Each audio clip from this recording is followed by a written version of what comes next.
Finančná sloboda sa dá úplne presne zmerať. Pokiaľ si dám dokopy môj majetok, aký majetok mám, vydelím si to mesačnými výdavkami, tak mi presne vyjde počet mesiacov, ako som slobodný.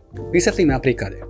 Pokiaľ môj majetok dostupný je 10 000 eur a moje mesačné výdavky sú 1000, ja som na 10 mesiacov slobodný. Pokiaľ by som 10 mesiacov nezarobil ani cent, som v pohode. Pokiaľ môj majetok je 0 a mesačné výdavky sú 1000, moja sloboda je nulová. Jeden mesiac mi nepríde výplata a mám problém. Práve na toto slúžia rezervy.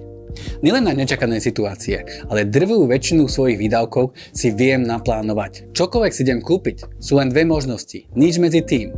Buď si na to peniaze našetrím a kúpim si to, respektíve si na to požičiam a budem to niekomu splácať. Len v tomto je jeden obrovský rozdiel. Pokiaľ si na to šetrím a na správnom mieste, tak môžem tam mať viacej peňazí, lebo na to môžem zarábať a od prvej chvíle je vec moja. Tá druhá vec, čo pri šetrení je obrovská vlastne výhoda, pokiaľ si na niečo šetrím a príde nejaký slabý mesiac, že si neodložím, nič sa nedeje. Sú to moje peniaze, no akurát si to kúpim o niečo neskôr.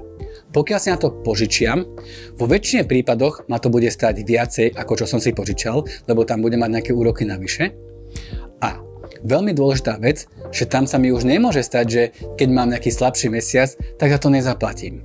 Budem vlastne viazaný to mesačnou splátkou, až kým nezaplatím poslednú. A tuto je veľmi dôležité si uvedomiť, že mojím majetkom sa tá daná vec, ktorú som si kúpil, stane až po zaplatení poslednej splátky. Nakoľko? Pokiaľ si ja na niečo požičiam, každý jeden mesiac bude mať splátku. Je to iné ako pri šetrení. Pri šetrení, pokiaľ nezaplatím jeden mesiac, si neodložím peniaze, nič sa nedeje, sú to moje peniaze. Ale ako náhle si som zaviazaný, keď jeden mesiac nezaplatím jednu splátku, na ďalší mesiac mám dve splátky plus upomienku. Pokiaľ nezaplatím 3 splátky, tak mi zavolá pán exekútor a veľmi rýchlo mi vysvetlí, že tú danú vec, ktorú som si kúpil, ešte nevlastním. Mojou sa stane, až keď ju celú splatím.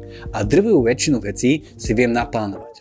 Lebo ja viem, že keď v budúcnosti budem chcieť vlastne mať bývanie, viem, že ma to bude stáť peniaze. Takisto si viem naplánovať kúpu auta, rodina, dovolenka. Všetky tieto veci budú potrebovať peniaze.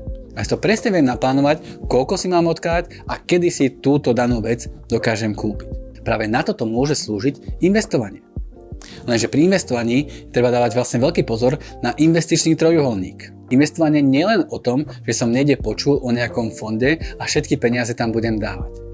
Investičný trojuholník hovorí o 3 faktoroch, ktoré sú veľmi dôležité pri investovaní. A to je likvidita, výnos a riziko.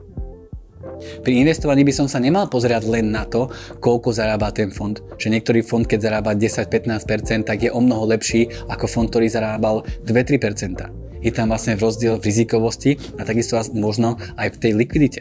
Správne investovanie má mať svoj účel, to znamená, že čo si idem kupovať, kedy si idem kupovať a aké riziko som ochotný postúpiť. Pokiaľ nechcete, aby vaše investovanie bola lotéria, respektíve nejaká sádzka na jeden fond, neváhajte nás kontaktovať a pozrieme sa na to, aké sú vaše možnosti a hlavne, aké riziko ste ochotní podstúpiť.